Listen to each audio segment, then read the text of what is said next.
নমস্কার, নিউজ ভ্যানগার্ডের পর্দায় সকলকে স্বাগত। এই মুহূর্তে আপনাদের সাথে আমি রয়েছি শতাব্দী। চোখ রাখবো আজকের গুরুত্বপূর্ণ খবরাখবরে।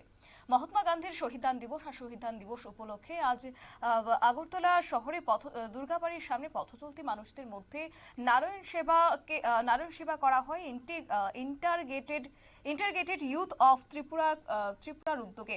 অর্থাৎ আজ নারায়ণ সেবা করা হয়েছে। যারা পথচলতি লোকজন ছিলেন সকলের মধ্যে আজ খাবার বিতরণ করা হয়েছে। সেক্ষেত্রে বলা যায় মহাত্মা গান্ধীর শহীদদান দিবস আর শহীদদান দিবস উপলক্ষে এই উদ্যোগ নেওয়া হয়েছে ইন্টারগেটেড ইউথ অফ ত্রিপুরা শাখার উদ্যোগে। তবে গোটা বিষয় সম্পর্কে সংশ্লিষ্টরা কি বলছেন শুনবো। জাতির জনক মহাত্মা গান্ধীর ৭৬তম মহাপ্রয়াণ দিবস। এই দিনটি আমরা ইন্টিগ্রেটেড ইউথ অফ ত্রিপুরা অন্যান্য বছরে নেই এবছরে যথাযোগ্য মর্যাদা উদযাপন করছি। আজ সকালে আমাদের সংস্থার কার্যালয়ে মহাত্মা গান্ধীর প্রতিকৃতিতে আমরা পুষ্পার্ঘ্য করেছি এবং এখন দুপুর 12:30 আমাদের টাইম ছিল। এখানে আমরা নরনারায়ণ সেবা করাবো এবং দুজনকে আমরা পুরস্কৃত করব।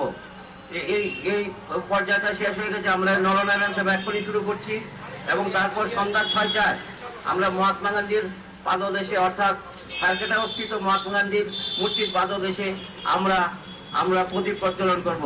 আমাদের আজকের এই সারাদিনের কর্মসূচি, এই আমাদের কর্মসূচি।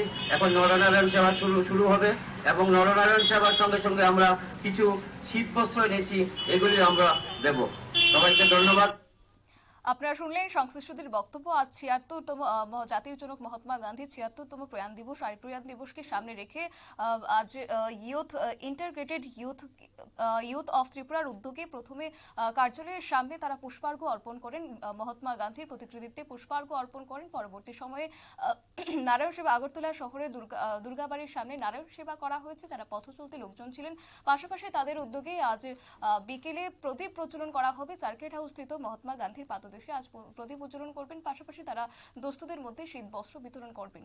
অর্থাৎ বলা যায় একেবারে শ্রদ্ধা সহকারে মহাত্মা গান্ধীর শহীদদান দিবস উপলক্ষে দুর্গাবাড়ির সামনে আজ আগরতলা শহরের দুর্গাবাড়ির সামনে পথচলতি যারা লোকজন ছিলেন সকলের মধ্যে আজ খাবার বিতরণ করা হয়েছে, নারায়ণ সেবা করা হয়েছে এবং দুজনকে আজ পুরস্কৃত করা হয়েছে। পাশাপাশি আজ বলা যায় বিকেল বেলায় তারা র্যালি সংগঠিত করবে এবং র্যালির মাধ্যমে তারা সার্কিট হাউস স্থিত গান্ধী মূর্তির পাদদেশে আজ পুষ্পার্ঘ্য অর্পণ করবেন। পাশাপাশি প্রদীপ প্রজ্বলনের মাধ্যমে তাদের অনুষ্ঠানের সমাপ্তি ঘোষণা করবেন। নিয়ে নিচ্ছে ছোট একটি বিজ্ঞাপন বিরতির সঙ্গে থাকুন।